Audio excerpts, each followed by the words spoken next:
Hello students, I am Shambhavi Shukla, Assistant Professor in Electronics and Communication Department, Institute of Engineering and Technology, Dr. Ram Manohar Lohia, Awadh University, welcoming you all in my channel. Today we are going to discuss about optical fiber communication. In our last video, we have discussed about how a light ray propagates throughout the optical fiber communication with the help of total internal reflection. Now, today we are going to discuss about the other basics of optical fiber communication, and the topic of today's are acceptance angle, numerical aperture, skew rays, meridional rays, types of fiber. On the basis of refractive index, we can divide a optical fiber on two types, that are step index and graded index. Now, let's move on our very first topic, that is acceptance angle. The maximum angle of ray against the fiber axis hitting the fiber core, which allows the incident light to be guided by the core, is acceptance angle. So, for any ray which are incident into a fiber core at an angle with greater than theta A, it will be transmitted to the core cladding surface at an angle less than critical angle. So, it will not be totally reflected. This theta A is acceptance angle. So, for light to be propagated within the core of optical fiber as guided wave, the angle of incidence should be greater than critical angle. Now, numerical aperture. What is numerical aperture? This is a measurement of ability of an optical fiber to capture light. The numerical aperture of a fiber is defined as the sine of the largest angle of an incident ray can have for total internal reflection in the core. Now, we can see Na is equal to N naught sine theta A. Theta A is acceptance angle. Now, we already knowing that refractive index of core is always greater than the refractive index of clad. So, now moving to our next topic, that is meridional rays. What is meridional ray?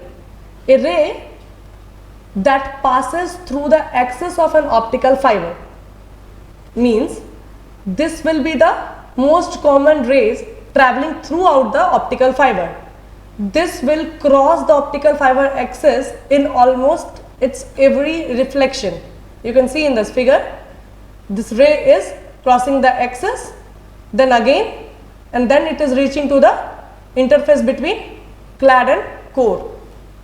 Now, what is skew rays? Skew rays are the rays which doesn't follow the fiber axis.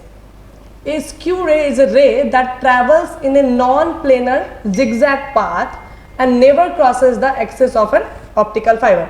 Here in this figure you can see the cross-sectional view of a path of the skew rays.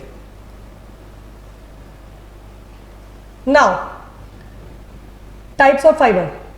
On the basis of refractive index, we can divide fiber in two types, that are step index and graded index. Now, we are focusing on what is step index fiber. The optical fiber with a core of constant refractive index, nu1, and a cladding of a slightly lower refractive index, nu2, is known as step index fiber. As we are already knowing that the refractive index of the core will be greater than the refractive index of clad. So, here we conclude nu1 is greater than nu2. This is because the refractive index profile of this type of fiber makes a step change at the core cladding interfaces. So, the name consisted as step index fiber. Now, moving towards graded index fiber.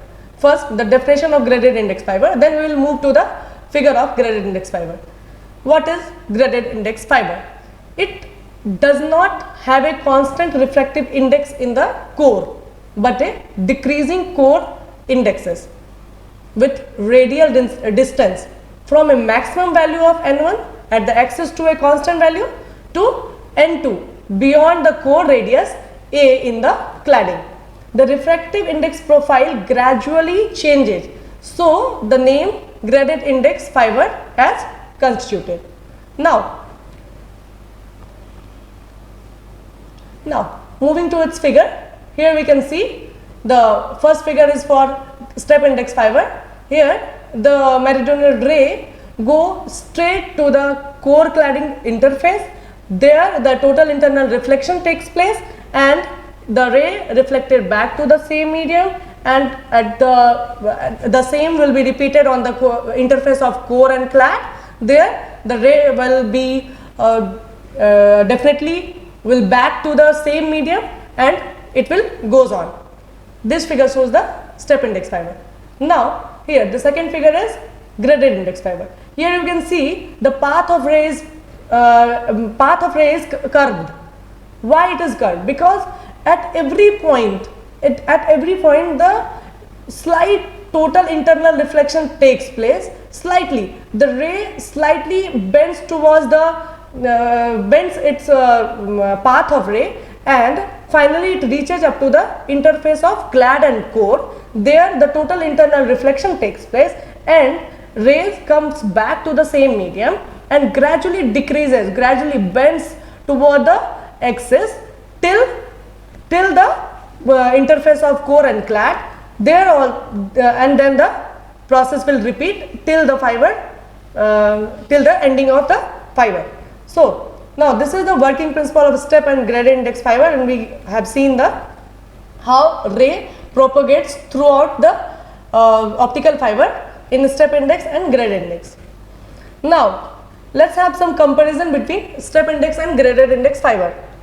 The very first is refractive index is uniform for the core and suddenly changes at the core cladding boundary.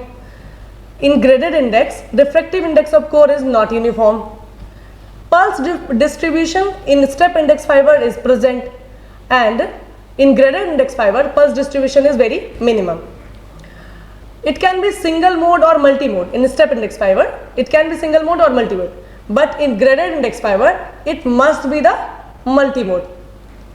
It can be manufactured easily. Manufacturation of step index fiber is easy, where the graded index fiber manufacturing is not easy. It is having a high numerical aperture. It has low numerical aperture. Attenuation is higher. In graded index fiber, attenuation is lower. Step index fiber offers lower bandwidth. Graded index fiber offers higher bandwidth. Reflection losses are present in step index fiber. There are reflection losses are present because reflection takes place at the core cladding surface, and so it shows some losses there. But in graded index fiber the ray gradually bends, so the reflection losses are absent. So these are the major difference between step index fiber and graded index fiber. Thank you all for watching the video.